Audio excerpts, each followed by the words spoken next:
Usually, when you think about love, you probably picture it as something soft. Right. Like something deeply private. Exactly. I mean, we are really conditioned to think of it in terms of, romantic comedies or just holding hands in the park. Yeah, or just quiet, comforting moments at home. Right. We frame it as a safe harbor.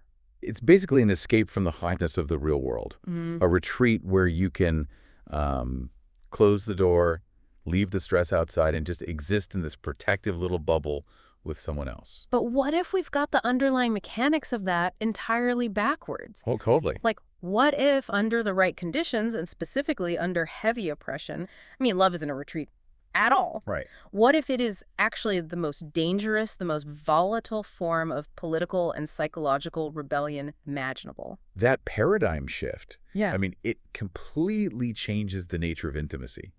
Because when you analyze it through that lens, love stops being just a passive emotion. Yeah. It becomes this active existential threat to any system that relies on total control. And that concept is exactly what we are unpacking in today's deep dive.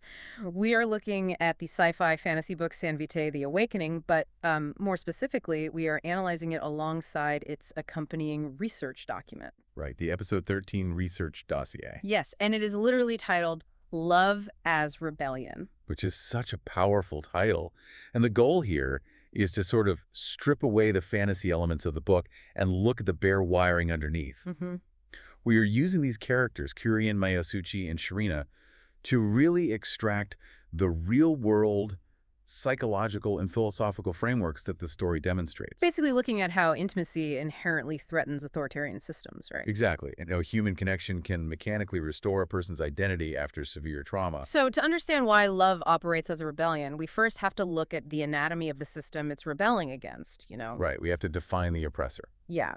So in the book, we are introduced to the Santerrie. They are the ruling class. They are essentially these immortal beings who operate this really strict authoritarian regime. And they demand absolute, unquestioning obedience from everyone beneath them. Right. And authoritarian systems like the Santerrie, they don't just regulate your physical action. No, they can't stop there. They have to regulate your psychological landscape, too. Specifically, your relationships. Yes. The dossier outlines this sociological concept they use called emotional fragmentation. Because, I mean, if you care about someone else, your loyalty to the state is divided. It goes much deeper than just divided loyalty, actually. The system actively manufactures isolation. Oh, wow. They systematically punish emotional expression and flood the culture with narratives that demonize intimacy. The whole sociological goal is to make every single individual feel entirely atomized. So you're just totally alone. Completely alone. Yeah. Because if you are isolated, terrified, and cut off from horizontal support systems like friends, family, partners, you become completely dependent on the vertical power structure. The state. Right. You depend on the state or the ruling class for your entire sense of reality and survival. Which brings us to how this is executed on the ground in the story. The dossier uses the character Kurien as a case study. Mm-hmm. He is what's called a San Vitae conscript. So in the lore of the book, he has these really incredible supernatural abilities, but the Santerrie explicitly expect him to be a weapon. Just an emotionally hollow tool for his commander. Right, a woman named Myasuchi of Vitae. So he is surrounded by this massive, inescapable architecture of oppression.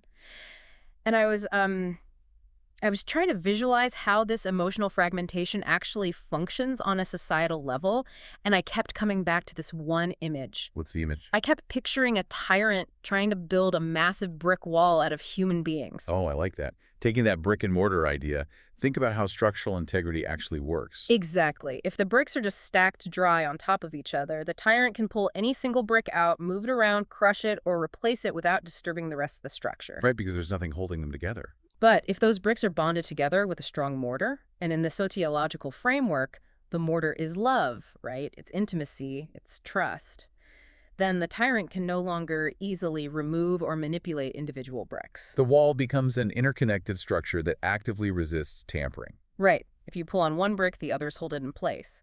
So to maintain total manipulation, the system simply has to ban the mortar. And that perfectly illustrates the psychological framework the dossier calls attachment as defiance. Mm-hmm. Because under a regime that actively enforces emotional fragmentation, simply forming an attachment is an act of treason. Right, which goes back to Kurien. Exactly. Kurien has this deep, secret devotion to Myasuchi, and it runs entirely counter to the Santerrie expectation that he remained this unfeeling, obedient weapon. Yeah, his love for her isn't just like a cute romantic subplot. No, not at all. It actively undermines the psychological architecture of their domination. There is a specific line from the text where Kurien is reflecting on this devotion, and he vows, and this is a quote, "If loving you is treason, then I will burn for it." The absolute clarity of that statement is what makes it a rebellion. Yeah. He understands the mechanical reality of the system he lives in. He knows that his emotion is fundamentally illegal, but he makes a conscious choice to hold on to it anyway. Right. And that choice is what initiates his epistemological rebellion. Okay, an epistemological rebellion. Break that down for me. What does that actually mean here? Sure. So epistemology is the study of truth and reality. Authoritarian systems try to dictate reality. Right. The Santerrie dictate that Kurien is not a human being. Yeah. They say he is a disposable tool. If he accepts that reality, the system wins. But he doesn't. Exactly. Yeah. By choosing to love Myasuchi, he is asserting a conflicting reality.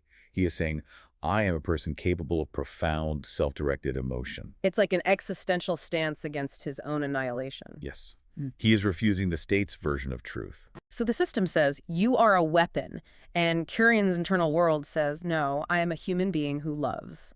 And just by asserting that internal truth, the brick wall starts to crack. That's exactly it. But the Dossier pushes this even further, because Kurien's journey doesn't just stop with this secret devotion to a superior. It transitions into how this dynamic plays out between two people who have both been entirely crushed by the system. And this is where we see the introduction of Sharina. Yeah, and I was reading Sharina's background in the sources, and it is overwhelmingly dark. It really is. She is a survivor of severe violation trauma and really prolonged captivity.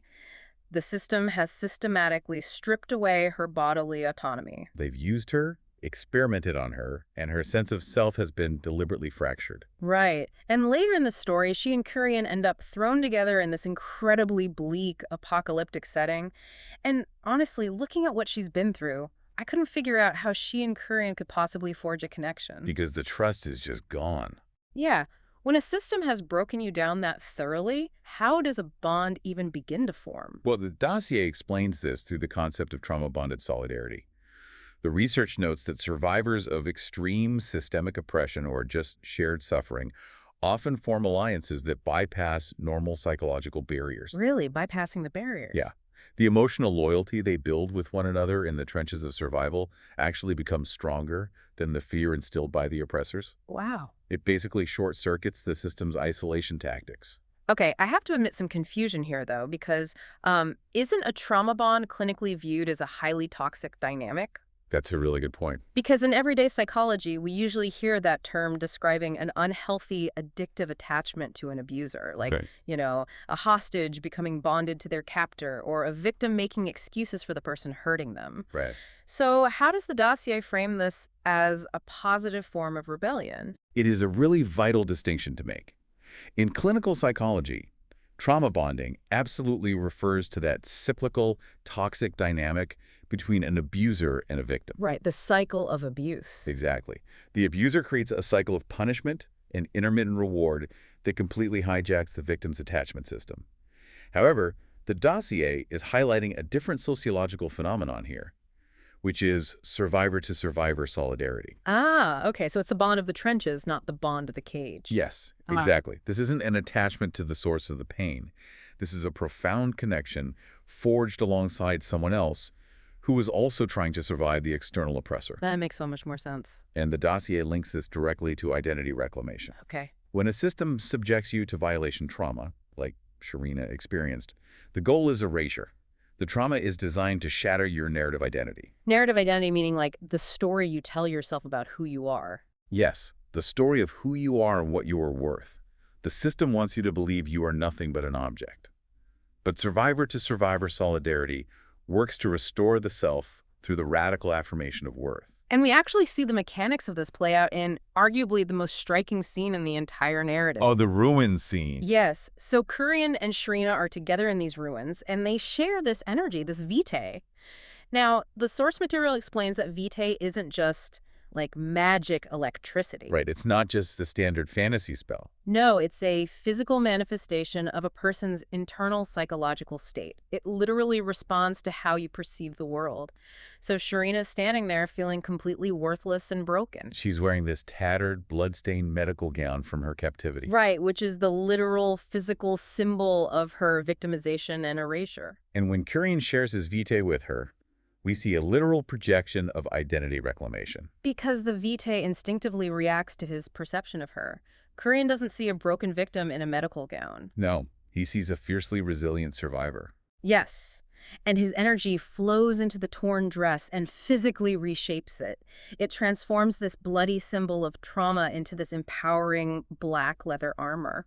It's such an incredible visual. It really is. He literally forces her to see the beautifully powerful woman that he perceives. He isn't just magically conjuring new clothes for her. Right, he is taking his profound perception of her inherent worth and rendering it into physical reality when she cannot see it herself. The psychological weight of that scene is just immense because, like you said, trauma shatters your narrative identity. Sharina's internal narrative was aggressively telling her she was broken, dirty, and disposable. And Kurien's love, which is manifested mechanically through that armor, interrupts and rewrites that narrative. Yeah. He provides the mirror she needs to rebuild her identity.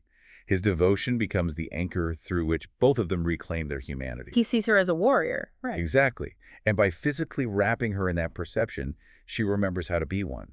Because the oppression relies entirely on you believing you are worthless. That is the absolute linchpin of their control. It's the only way the system works. And the absolute second someone looks at you and says, no, you are deeply valuable, the system loses its grip on your mind. The illusion just breaks. Which explains exactly why authoritarian regimes must punish intimacy so severely. It breaks the conditioning. It restores agency. It proves that the state's version of reality is a lie. Exactly. But how does this actually scale up? Like, we've explored how this rebellion works inside Kurien's head and how it mechanically heals Sharina's trauma on an interpersonal level. The micro level. Yeah. Right. But the dossier moves from this micro-level individual healing to a macro-level threat. How does the healing of two people in a ruined wasteland scale up to threaten an entire immortal empire? Well, it marks the transition from personal survival to political revolution. The dossier introduces the concept of collective resistance through intimacy. But practically speaking, how does intimacy evolve into collective resistance? Because when you are on the run from a regime, you are terrified. I imagine it's incredibly difficult to plot a rebellion when you are just jumping at every shadow. That's where the neuroscience comes in. It all comes down to the neuroscience of emotional safety. Okay, neuroscience. How so? When you are isolated and traumatized, your brain is totally hijacked by the amygdala. The fight or flight center. Exactly. You are locked in fight or flight mode. Right. You are constantly scanning the environment for threats, basically just trying to survive the next 10 minutes. Right. You biologically cannot think strategically in that state because your prefrontal cortex, the part of the brain responsible for complex planning and long-term thinking, is essentially suppressed. Basically, you can't play chess when you're dodging bullets. Precisely. Yeah. But when you form a deep bond of trust, when Kurien and Sharina create this secure micro-community of two, their nervous systems can finally begin to co-regulate. Oh, wow. So they calm each other down biologically. Yes. That emotional safety acts as a buffer against the external terror. The amygdala calms down, and the prefrontal cortex comes back online. That makes a lot of sense. That biological shift is what allows for higher-order thinking.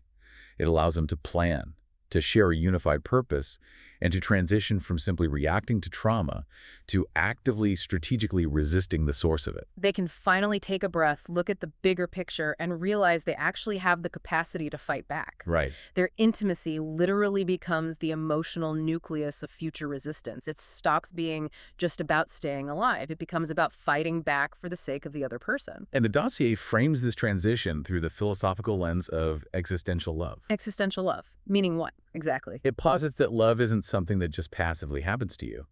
Authoritarian systems, or even just cruel circumstances in the real world, actively manufacture nihilism. They want you to give up. Yes, they want you to believe that nothing matters, that suffering is inevitable, and that you have no power at all. So in that environment, love is an active, defiant choice. It is the deliberate assertion of meaning in a hostile, meaningless world. So, in a system that treats human beings as entirely disposable, just making the quiet choice to deeply, intensely care about whether another person survives the night is the ultimate existential middle finger to the regime. It really is. It is the ultimate refusal to be reduced to a pawn. Yeah. It is an assertion that your internal values matter more than their imposed rules. Yeah. And this leads directly to what the Dossier identifies as the ethics of devotion. Okay. Devotion kind of shifts its shape. It starts as this trauma-bonded survival tactic. Right. Two people clinging to each other in the dark just to stay sane. Right, just to make it to the next day. But as they heal, it evolves into an intentional ethical rebellion. It is used to protect the vulnerable and resist cruelty on a much larger scale. Kurien's devotion transforms. It's no longer just about his secret longing for his commander, or just keeping Sharina breathing for one more day. It becomes a moral imperative to tear down the very system that hurt them. Because the logic is inescapable, right? Yeah. If you truly love someone, you inherently become the sworn enemy of anything that seeks to destroy them. Exactly. You cannot passively coexist with a system that is actively trying to crush the person you value.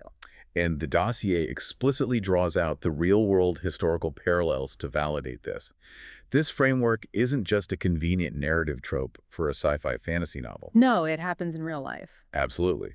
If you look at human history, many of the most effective uprisings, underground railroads, and resistance movements begin exactly like this, in small, fiercely loyal circles of trust. Living rooms, secret meetings, whispered conversations between deeply trusted friends, that is where revolutions are incubated. And regimes know this, which is why they explicitly target these bonds. Look at the tactics of historical dictatorships. They actively encourage neighbors to inform on neighbors, or children to inform on their parents. Right, to breed suspicion. The state wants to breed paranoia, because paranoia is the absolute destroyer of trust. And without trust, there is no solidarity. Without solidarity, there is no organized resistance. Wow, yeah. The Dossier also points out how this applies to recovery.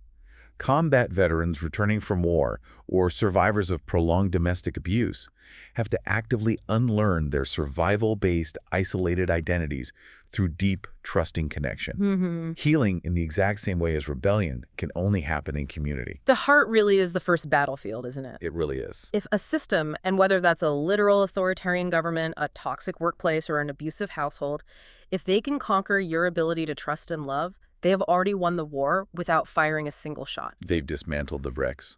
Yes.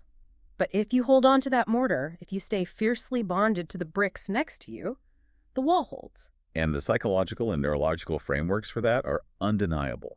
Love breaks the state-mandated isolation. Intimacy restores your narrative identity when systemic dehumanization tries to erase it. Right. It provides the biological, emotional safety required to strategize. And it provides the moral clarity required to fight back. It's just a profound reframing of something we take for granted every day. We started this deep dive talking about the paradox of love. We usually think of it as this soft, private comfort. Yeah, the safe harbor. Exactly. But looking through the lens of Vitae and the episode 13 research dossier, we see the terrifying, world-altering power of it.